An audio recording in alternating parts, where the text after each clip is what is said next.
El Antiguo Testamento es una obra enigmática y compleja. Contiene una serie de reglas y requisitos que forman la base de una religión y una civilización, el judaísmo. Pero es también una obra histórica que narra la epopeya de los antiguos israelitas.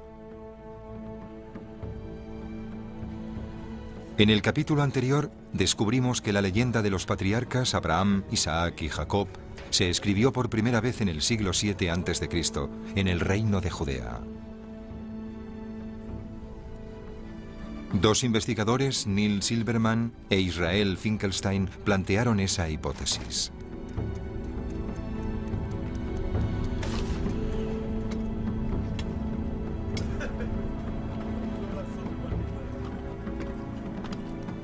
Pero, ¿qué podemos decir de las otras grandes historias de la Biblia? Muchos de los vestigios descubiertos en los yacimientos de Canaán corresponden a los restos de una civilización tan avanzada como sofisticada, la egipcia, cuya influencia es omnipresente.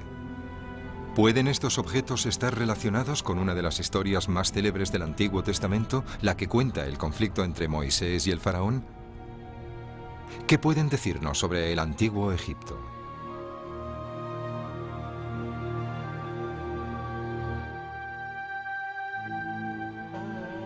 La Biblia explica que los descendientes de los patriarcas fueron a vivir a Egipto, donde se quedaron 430 años.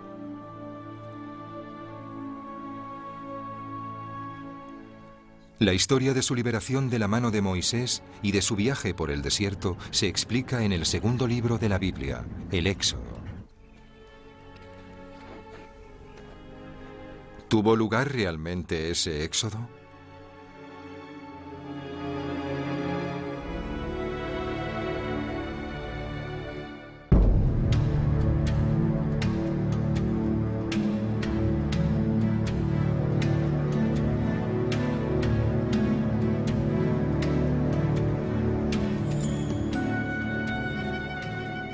Desenterrar la Biblia.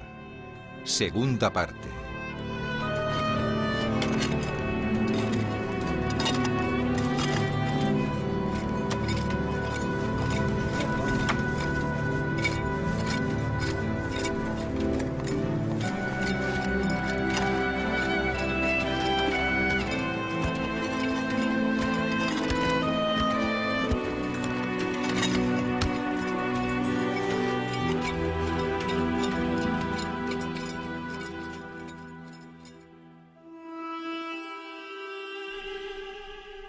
La larga estancia de los israelitas en Egipto, su esclavitud y consiguiente liberación y la ley recibida por Moisés representan la esencia del segundo libro de la Biblia.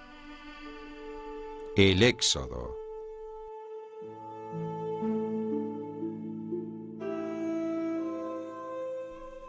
La Biblia nos cuenta que bajo la dirección de Moisés, un hombre excepcional, los hebreos volvieron a la tierra que se les había prometido a sus ancestros.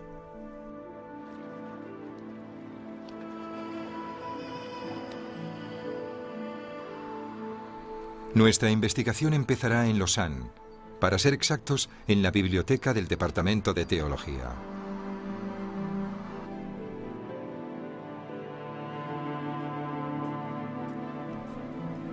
Thomas Romer es un estudioso bíblico. Nos acompañará en nuestra investigación de estos textos. Para entender el papel que juega Egipto en la Biblia, tenemos que remontarnos a las circunstancias que rodearon la llegada de los hijos de Jacob a ese país.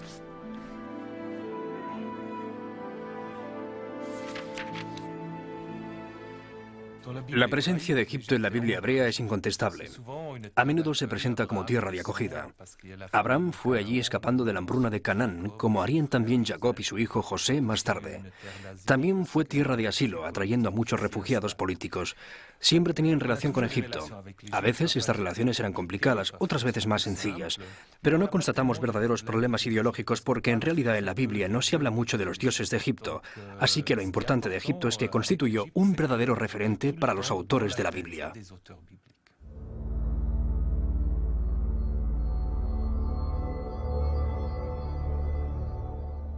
La historia de José en Egipto comienza al final del Génesis, el primer libro de la Biblia.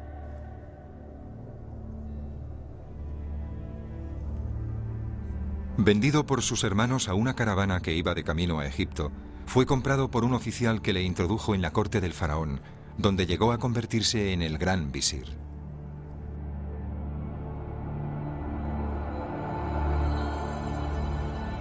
La Biblia cuenta la historia de su increíble destino.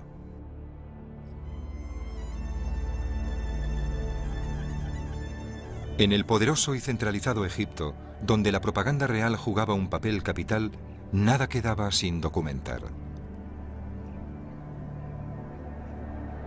Se apuntaba todo aquello que estaba relacionado con el funcionamiento administrativo del imperio, desde acontecimientos señalados hasta el funcionamiento diario del Estado. ¿Esconde esta enorme colección de jeroglíficos alguna pista sobre el poder de José, o al menos sobre la presencia de los israelitas en Egipto?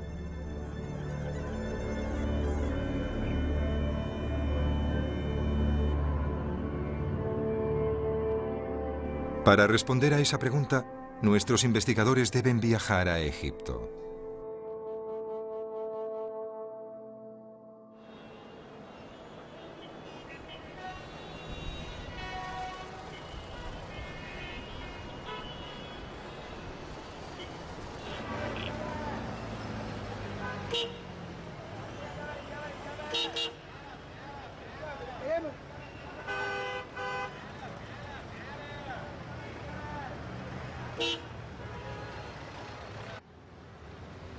Neil Silverman está en el país que los arqueólogos sueñan.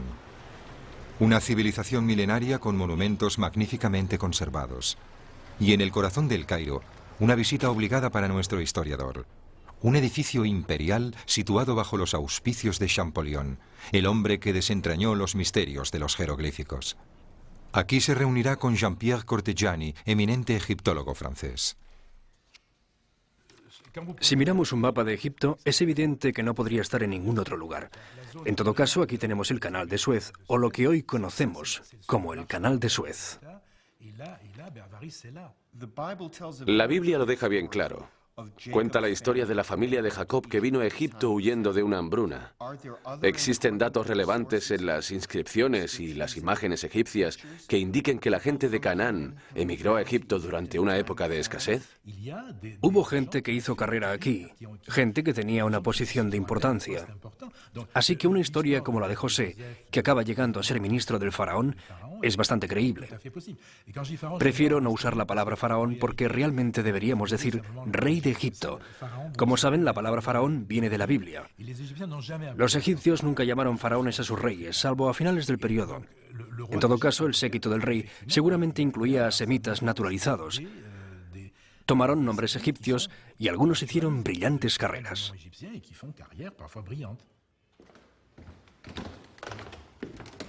Algunas pinturas de la antigua necrópolis de Beni Hassan muestran semitas venidos a Egipto, probablemente por motivos comerciales. Estas muestran detalles de mujeres con vestidos que no son egipcios en absoluto, con estos estampados. Sus caras son de lo más representativas. Así veían a los semitas los egipcios, con largas y puntiagudas barbas y cabello espeso. Pero los comerciantes no fueron los únicos que se sintieron atraídos por Egipto. La tierra de Canaán estaba sujeta a estaciones muy secas y a lluvias muy irregulares, lo que ocasionaba frecuentes hambrunas. Los pastores y los granjeros no tuvieron más remedio que ir a Egipto a trabajar como peones y aprovecharse de una tierra más hospitalaria.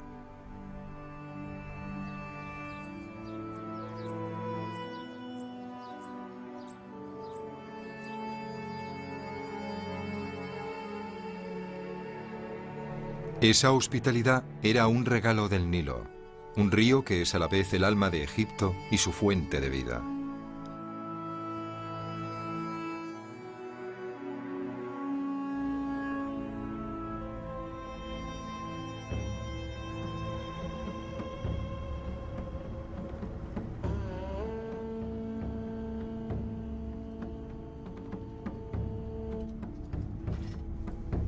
Durante toda la antigüedad bíblica, Egipto actuó como un imán para aquellos que venían de tierras áridas, un refugio que era fuente de fascinación como lo son la mayoría de tierras de abundancia.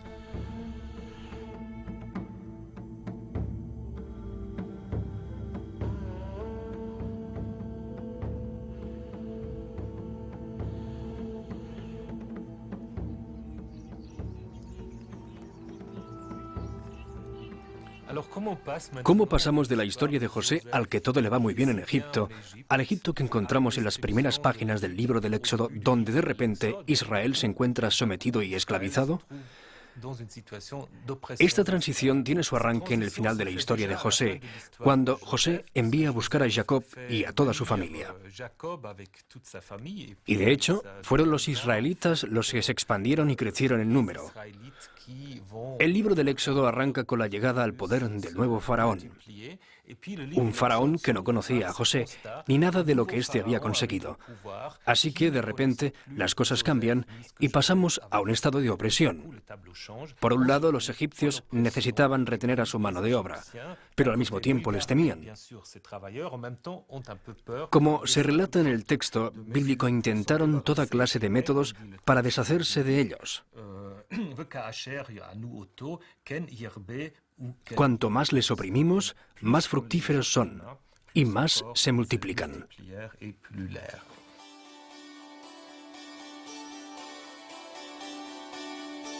La Biblia cita los nombres de dos ciudades que parece que construyeron los israelitas, Pitom y Ramsés. Los documentos egipcios confirman que se construyó una ciudad llamada Pi-Ramsés en el delta del Nilo en el siglo XIII a.C., bajo el reinado de Ramsés II. Desde 1920 en adelante, distintas misiones arqueológicas empezaron a buscar los restos de esa ciudad, supuestamente localizada al este del delta, en Cantir. La Biblia apunta a la existencia de monumentos significativos e imperiales. Sin embargo, los resultados han desilusionado a los investigadores. La ciudad de Ramsés parece haber existido, pero poco se ha encontrado de ella.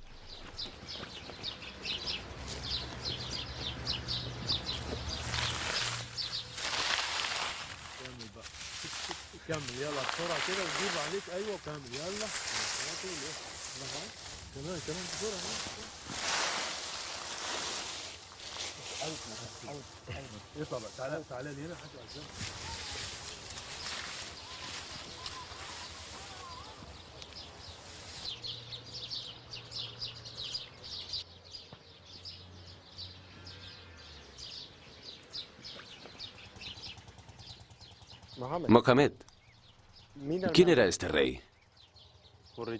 Ramsés II. Hoy en día, el lugar ha vuelto a convertirse en tierras de cultivo, pero los arqueólogos han conseguido encontrar la solución al enigma. La ciudad de Ramsés fue abandonada justo después de su construcción, cuando uno de los afluentes del Nilo se secó. Algunas décadas después se llevaron sus monumentos y reutilizaron las piedras en la construcción de una nueva capital, Tanis, situada a unas pocas decenas de kilómetros.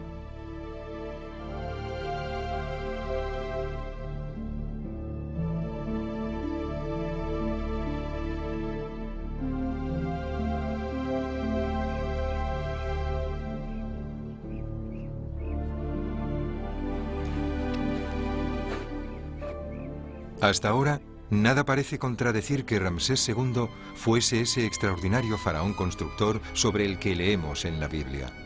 El mismo Ramsés II al que Moisés suplicó en nombre de Dios y sus ancestros que dejara ir a su gente.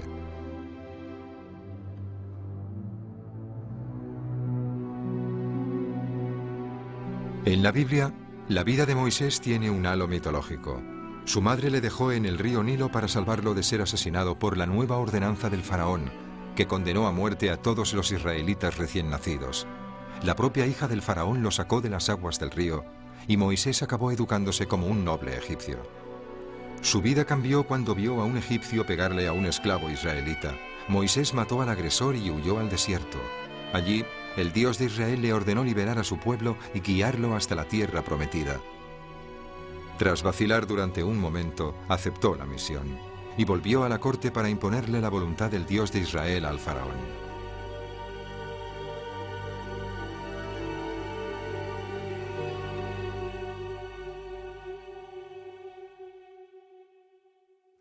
Moisés desafió al faraón. ¿Qué simbolizaba ese desafío? Demostraba que Yahvé, el Dios que había enviado a Moisés ante el faraón, era más poderoso que todo lo que el rey de Egipto simbolizaba. Cuando Moisés fue a ver al faraón, este le preguntó quién era ese Dios Yahvé. Nunca antes había oído hablar de él y él lo tomó como un Dios menor, el Dios de un pueblo que orienta a esclavos venidos de Oriente, algo que no le acarrearía más consecuencias. Pero poco a poco se dio cuenta de que Yahvé era en realidad más poderoso que todo el panteón egipcio.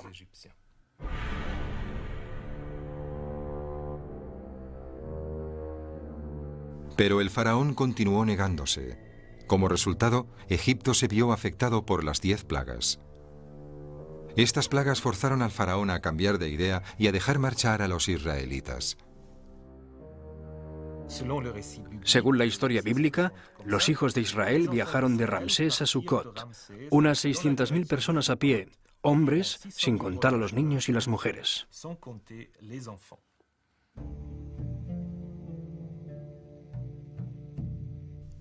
Los israelitas abandonaron Egipto en mitad de la noche y cruzaron el Mar Rojo. El ejército egipcio fue engullido por sus aguas.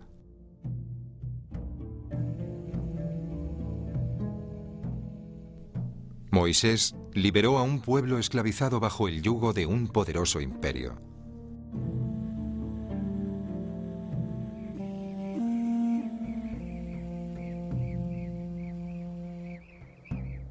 Eso es lo que cuenta la historia, pero ¿qué nos dicen los hechos históricos?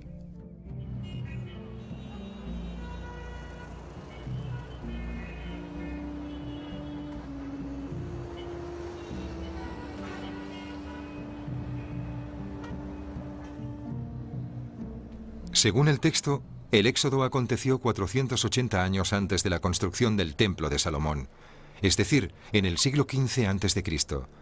Pero las referencias en la Biblia a una ciudad llamada Pi-Ramsés condujeron a los investigadores a situar el éxodo en el siglo XIII como muy pronto, en un período en el que encontramos a los primeros faraones que llevan el nombre de Ramsés. Un vestigio arqueológico del Museo de El Cairo hace posible determinar una cronología del éxodo basada en hechos históricos.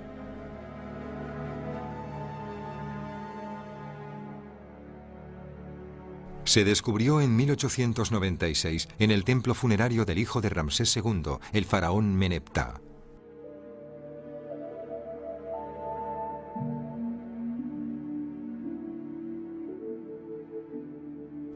La estela describe la campaña militar dirigida por Meneptah contra Canaán.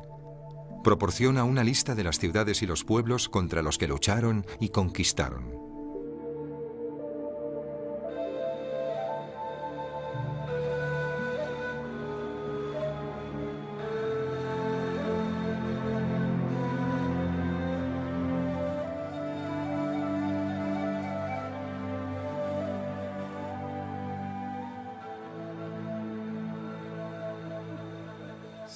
En la línea 27, en la parte inferior de la estela, encontramos una palabra que se equivale exactamente al término Israel.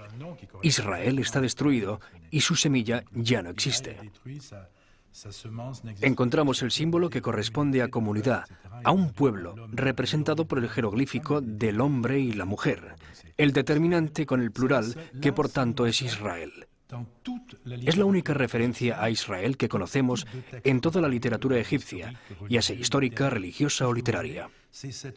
Solo una vez se menciona Israel en los textos egipcios, mientras que la Biblia se refiere a Misraim o Egipto unas 700 veces.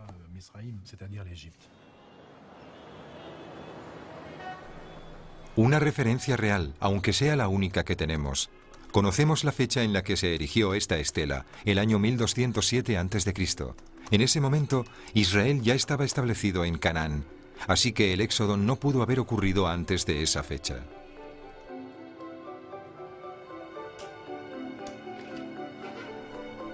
Resumiendo, parece claro que había semitas en Egipto. El faraón Ramsés II era el padre de Meneptah, y el siglo XIII parece ser un período de tiempo creíble. Si dejamos a un lado los errores cronológicos de la Biblia, el éxodo podría haber acontecido. ¿Cuál fue el itinerario que siguieron? La Biblia nos dice que para escapar los hijos de Israel tuvieron que escoger entre dos rutas. Una al norte, más directa, y otra hacia el sur, que cruzaba un desierto montañoso. ¿Cuál eligieron? Para averiguarlo, Neil Silverman va al encuentro de Donald Redford, un egiptólogo especializado en la Biblia, en su excavación del delta de Mendes.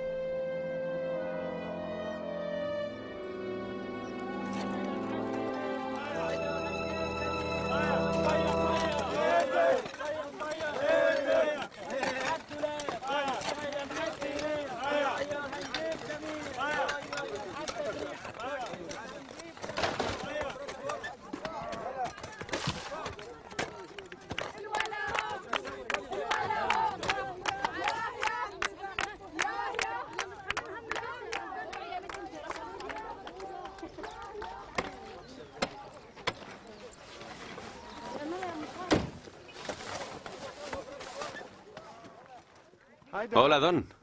Hola, Neil. Me alegro de verte. Yo también. ¿Qué tal el viaje? Genial.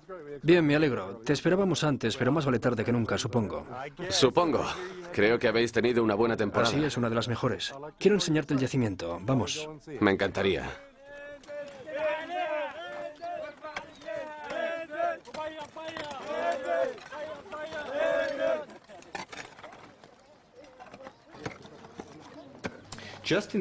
En los lugares en los que la Biblia cuenta que tuvo lugar el éxodo de los israelitas al marcharse de Egipto, ¿había fortificaciones o alguna presencia militar que hubiesen podido localizar a los israelitas en su huida?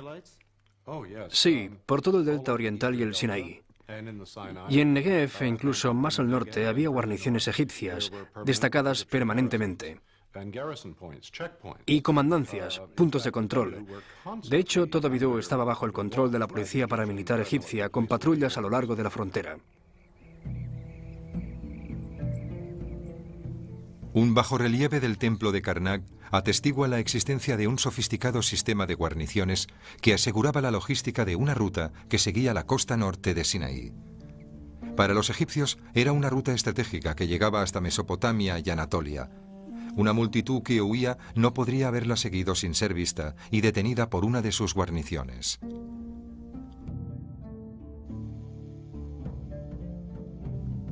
Esto les obligó a tomar la ruta del sur, la más árida, la que mejor concuerda con la historia bíblica.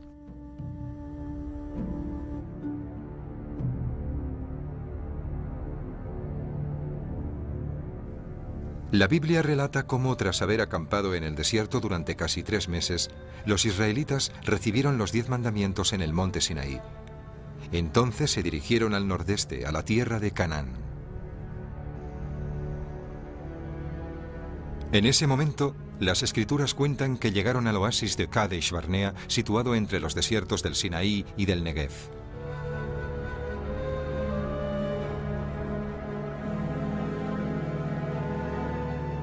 Es aquí donde pasaron muchos años tras negárseles la entrada a la tierra sagrada.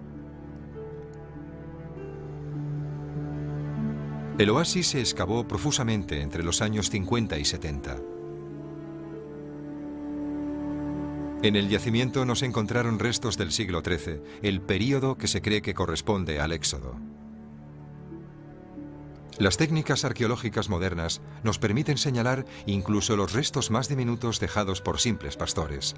Aún así, no hay ni rastro de la larga estancia de los israelitas en esta zona.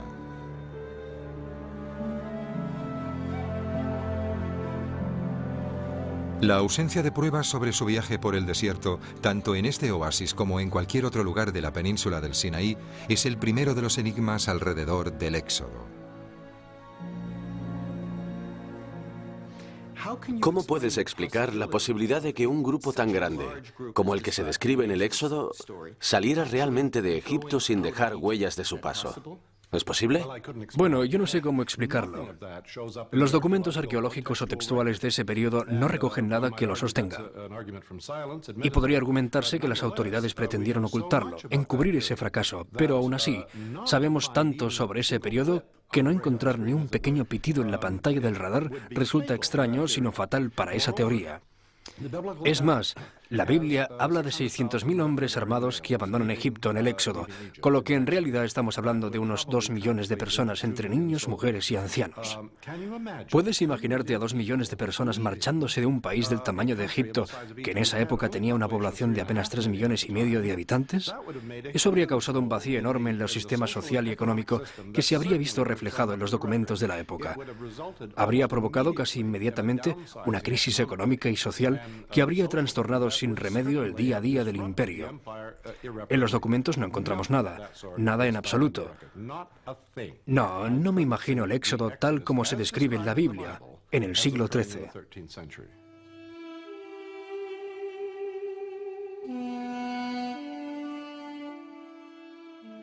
Así que hablamos de un hecho no demostrable históricamente, pero sí tenemos algunos términos geográficos específicos. ¿Pueden darnos alguna pista sobre cuándo fue escrito el texto? Las pistas geográficas pueden ayudarnos a ponerle fecha a la persona que escribió el texto original, es verdad. Si seguimos esta línea, obtenemos una imagen bastante fiable de lo que el autor conocía y de la geografía con la que estaba familiarizado. Y eso nos ayuda a localizarlo, cronológicamente hablando. Sabemos cuándo vivió. ¿Cuándo? Bueno, Pitom, como he dicho, ha sido identificada como la ciudad de Pir Aton, la casa de Atón. La construyó el faraón Necao II sobre el año 600 a.C., no antes del año 605 a.C., con total seguridad.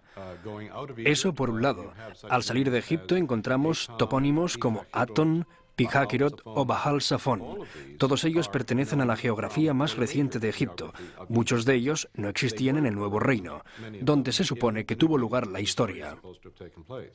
El período saíta, que se corresponde con la dinastía 26 del año 664 al 525 a.C., me parece un período óptimo como telón de fondo de la historia, tal y como se explica en el Éxodo. De todos modos, nos limitamos a una horquilla entre el siglo VII al siglo VI a.C. De la misma manera que ya vimos en nuestra investigación sobre los patriarcas, las pistas reunidas apuntan en una misma dirección. Algunos relatos, incluyendo el Éxodo, se empezaron a escribir en el siglo VII a.C.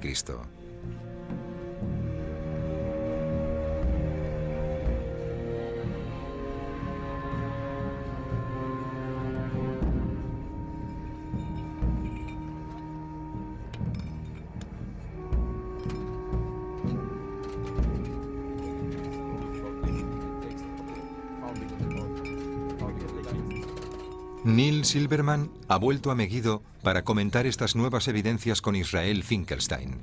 Fueran cuales fueran las posibles fuentes históricas que inspiraron la saga del Éxodo, la historia no describe el Egipto del siglo XIII a.C. La investigación de esta historia bíblica nos vuelve a llevar al siglo VII. ¿Qué razones condujeron a que fuera durante este período cuando se empezaran a redactar estos textos?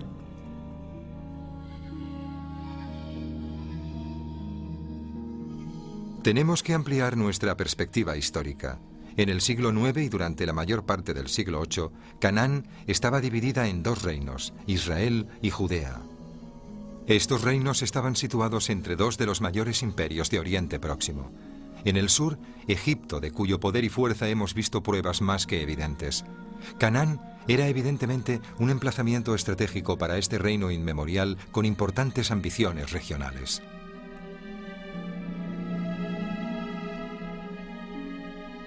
Y en el nordeste, Asiria, el gran imperio mesopotámico de la época.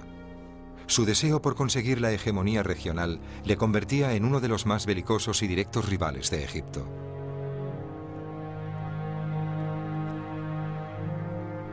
Israel y Judea, estos reinos gemelos, acabarían por verse atrapados por esa rivalidad, pero no compartirían el mismo destino.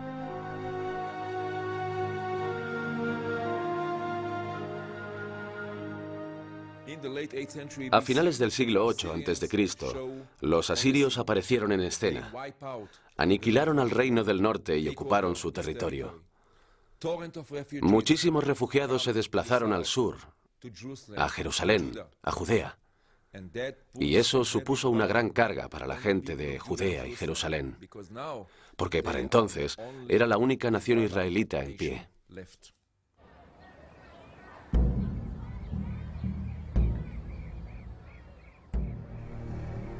Nuestra investigación se desplazará ahora a Jerusalén, capital del Reino de Judea. Es aquí donde las historias bíblicas de Egipto, Moisés y el éxodo por el desierto se tejerían durante el siglo VII.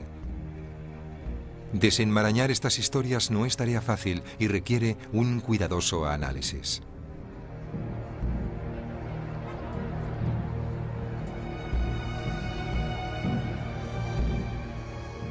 Jerusalén es una ciudad de cientos de miles de habitantes. Cada hombre y mujer, y también cada piedra, sobrelleva el peso de una historia sagrada. Excavar aquí es un reto.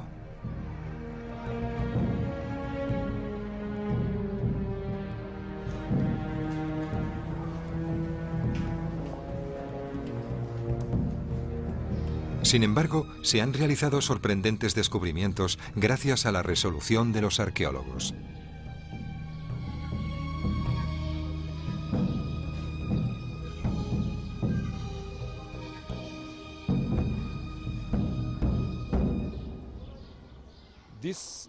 Este muro se construyó a finales del siglo VIII a.C., en la época del rey Ezequías. En esa época Jerusalén creció rápidamente, en población y en tamaño, y llegó a ser 10 veces mayor que 25, 30 o 40 años antes. Y eso fue por la gran cantidad de refugiados que llegaron del norte, después que los asirios destruyeran el reino del norte de Israel. Vinieron a Judea y se instalaron aquí. Y esta zona, que estaba fuera de la ciudad vieja de la época de bronce y de hierro, se pobló entonces. Y ante la amenaza de ataques asirios, Ezequías decidió fortificarla. Y levantó esta enorme fortificación, este enorme muro, para rodear el nuevo barrio de la colina occidental de Jerusalén. Durante el reinado de Ezequías, Jerusalén sufrió una metamorfosis. De un modesto pueblo de 6 hectáreas, la ciudad pasó a ser una zona urbanizada de unas 60 hectáreas, protegida por una impresionante muralla. La ciudad parecía prepararse para una batalla, contra el imperio asirio, sin duda.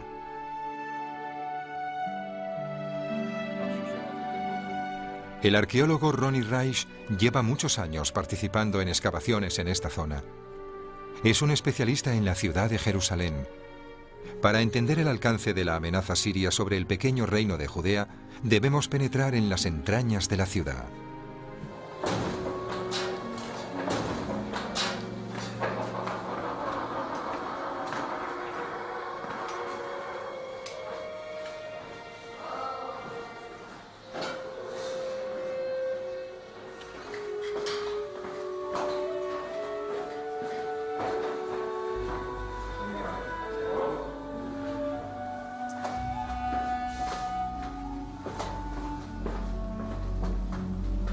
La única fuente de agua permanente de Jerusalén fluía extramuros y no se podía acceder a ella si la ciudad era sitiada.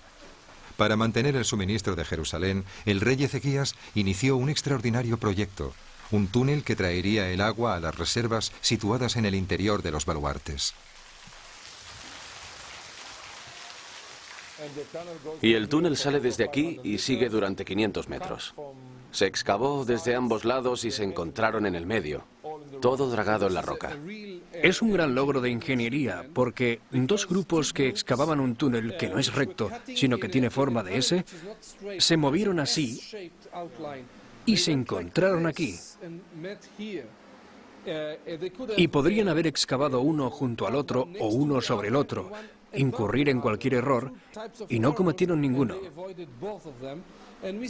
Y aún no tenemos una explicación adecuada sobre cómo lo hicieron, pero ciertamente es... Tenemos las inscripciones de los 2 grupos. Ambos trabajaban con hachas para excavar la roca. Después se encontraron. Debió ser un gran momento cuando se oyeron unos a otros.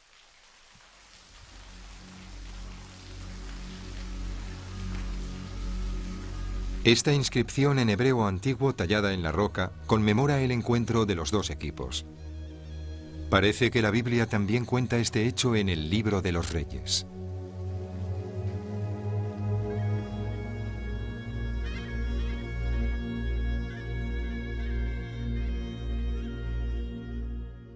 Esta inscripción en hebreo antiguo es realmente una de las pruebas más importantes que tenemos sobre el auge de Judea como reino. Así que representa tanto la ingeniería que se hacía en el reino como el intento de la monarquía de documentar ese acto, de manera oficial, en una inscripción pública.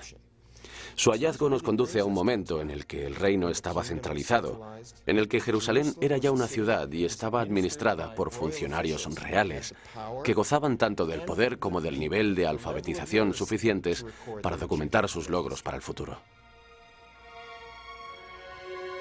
De este modo, un pequeño reino perdido en las colinas de Judea se convirtió en un verdadero estado en un escaso período de tiempo. Probablemente esperaba desarrollar un papel importante en la región, pero su suerte ya estaba echada. Tras la caída del Reino del Norte, solo quedaba un estado neutral entre Asiria y Egipto, el pequeño estado de Judea. El pueblo de Judea dudaba entre someterse a los asirios o continuar siendo independientes con la ayuda de Egipto. En algún momento fueron demasiado lejos y Sennacherib, el hijo de Sargón, decidió poner fin a la situación.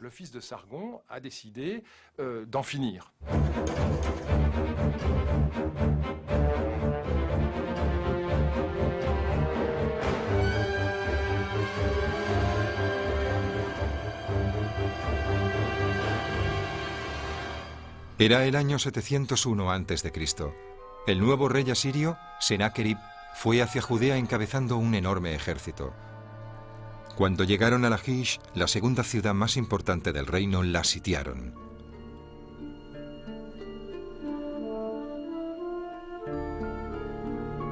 Hoy en día, Lachish es un tel o monte artificial. En el siglo VIII a.C. era una de las capitales administrativas de Judea y fue el emplazamiento de una batalla memorable.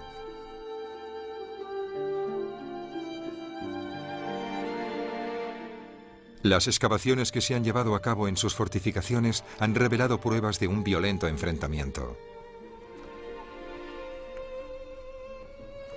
David Ushishkin, el director de las excavaciones, es catedrático de arqueología de la Universidad de Tel Aviv. Los asirios vinieron a Judea. Sennacherib vino a Lachish, no fue a Jerusalén. ¿Por qué vino a Lachish y no fue directamente a Jerusalén? Creo que quería hacer una conquista ejemplar. Quería demostrarle a la gente del país lo que era capaz de hacer, hasta dónde podía llegar en su afán de perjudicar a Jerusalén. Y creo que decidió destruir esta fortaleza del rey Ezequías y después envió a su ejército a Jerusalén para negociar con él y llegar a algún tipo de acuerdo.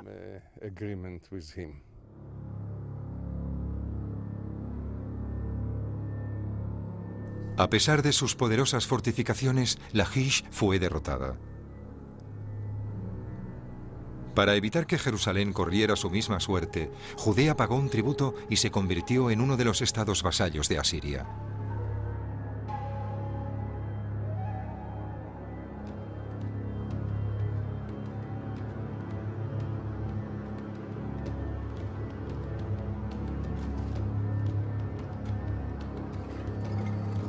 Pero como muestran las pruebas arqueológicas, esta sumisión ante su poderoso vecino del norte condujo paradójicamente a una prosperidad económica sin precedentes.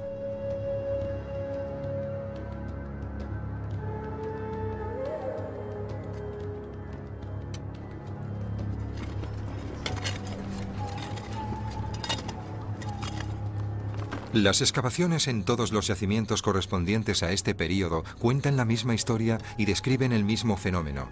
Judea, controlada por las autoridades asirias, participaba en el comercio árabe y en la producción de aceite a gran escala. Al mismo tiempo, se erigió un auténtico gobierno.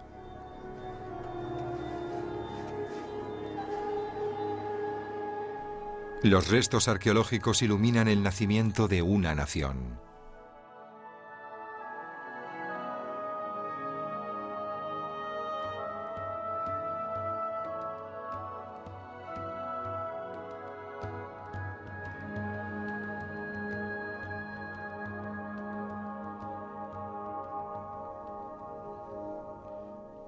Lamelech, que pertenece al rey. La ciudad de Hebrón.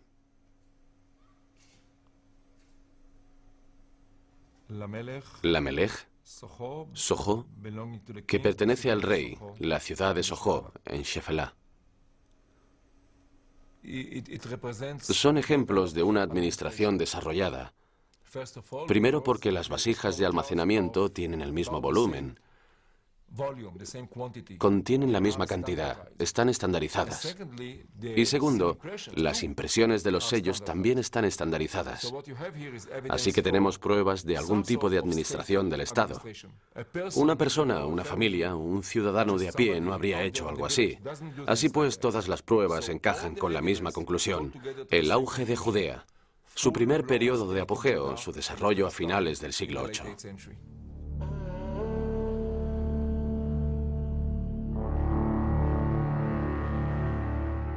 Este nuevo estado de las cosas modificaría el escenario geopolítico de la región.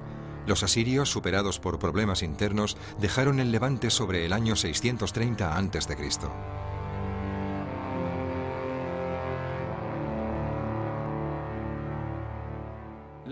El final del imperio neoasirio se caracterizó por graves problemas, especialmente en Babilonia. La mayoría de las fuerzas militares asirias estaban centradas en este territorio.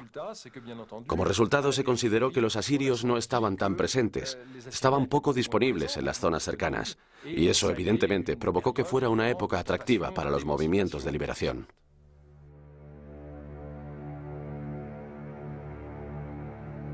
Con los asirios debilitados, un audaz proyecto empezó a echar raíces en Judea: la conquista del territorio del antiguo reino de Israel.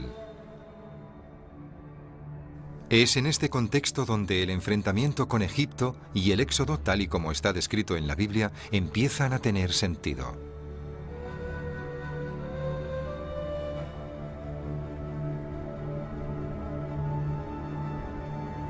Un rey llamado Josías reinaba en Jerusalén.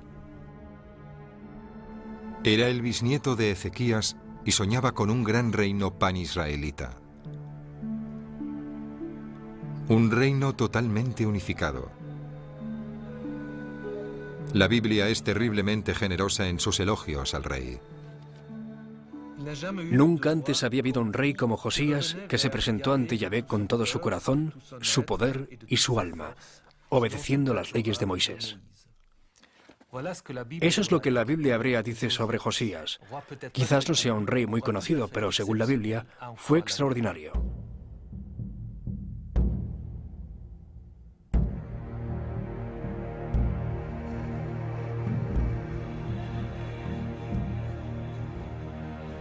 Los autores del texto bíblico cuentan cómo Josías ordenó que se trabajara en el templo de Jerusalén. Este hecho es de suma importancia para nuestra investigación.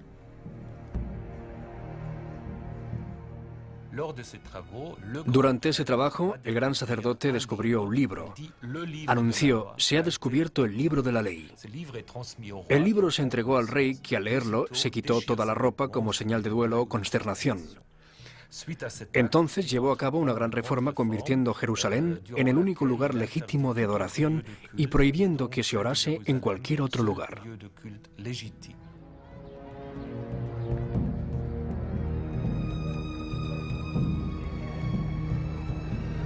¿Realmente se halló un libro o fue solo un pretexto para lanzar un proyecto concebido durante algún tiempo? Nadie lo sabe. Pero como resultado de este descubrimiento, Josías lanzó la reforma más radical de la historia del reino. Los expertos creen que ese libro, al que se le ha dado el nombre del Libro del Pacto, era en realidad el libro del Deuteronomio, el quinto libro del Pentateuco.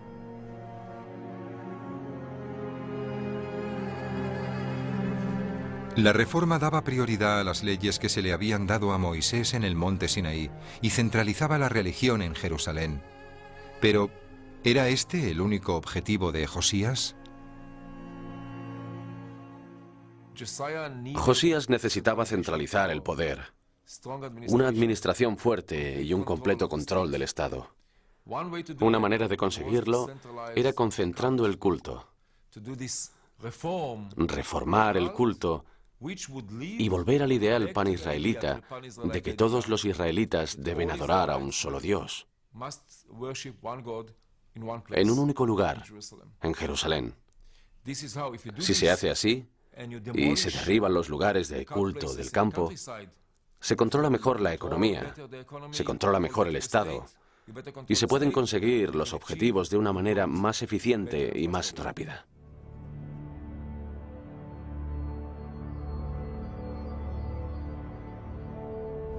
Así pues, Josías tenía un objetivo político, la creación de un gran reino unificado.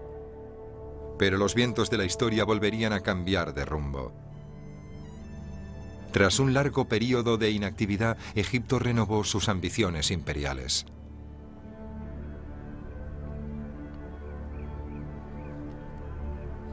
El faraón Pasamético I también albergaba un sueño: devolver Egipto a la gloria de sus antiguos faraones como Ramsés II. Egipto se haría con el control de la parte de Canaán a la que Asiria había renunciado.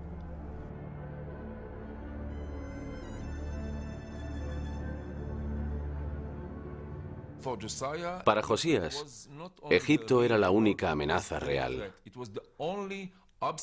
Era el único obstáculo que podría haber frustrado su sueño de un gran Israel.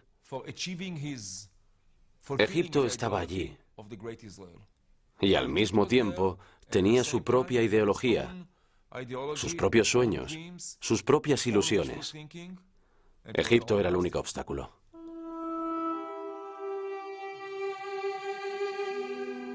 Judea y Egipto estaban al borde de un conflicto militar. ¿Qué sucedió entonces? ¿Pretendía Josías usar el texto para dar un mensaje de esperanza? Una historia que demostraría que un pequeño pueblo podía triunfar sobre el mayor de los imperios, como Israel había triunfado sobre Egipto cuando su gente fue guiada por un gran hombre con el apoyo de Dios y la ley.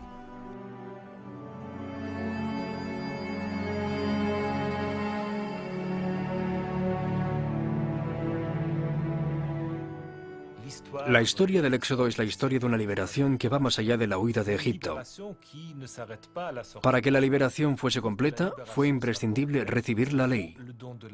En el Pentateuco, esta ley llega al margen de cualquier institución política, sea la realeza o el Estado. Así pues, es una ley que Moisés brinda al pueblo.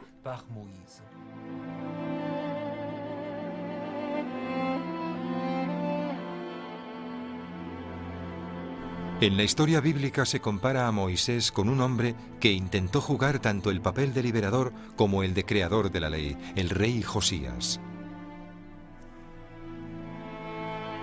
Y es que la ley desempeñaría un importante papel en la unión de los israelitas, y más tarde uniría a todos aquellos que criticaban el judaísmo.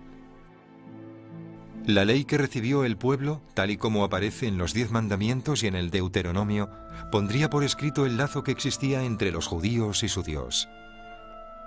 La ley vista como un pacto sagrado.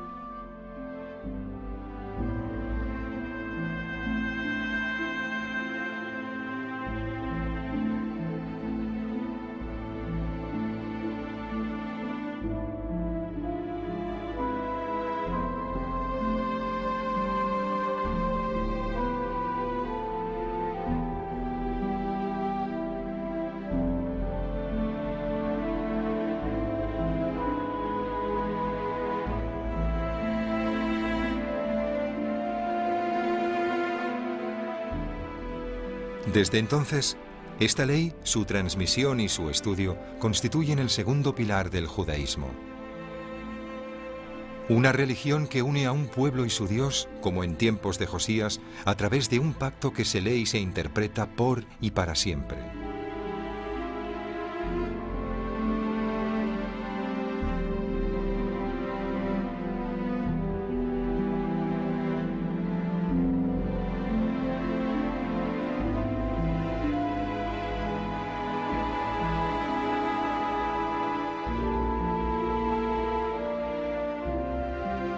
Nuestra investigación anterior nos fue mostrando el papel de los patriarcas en la historia bíblica.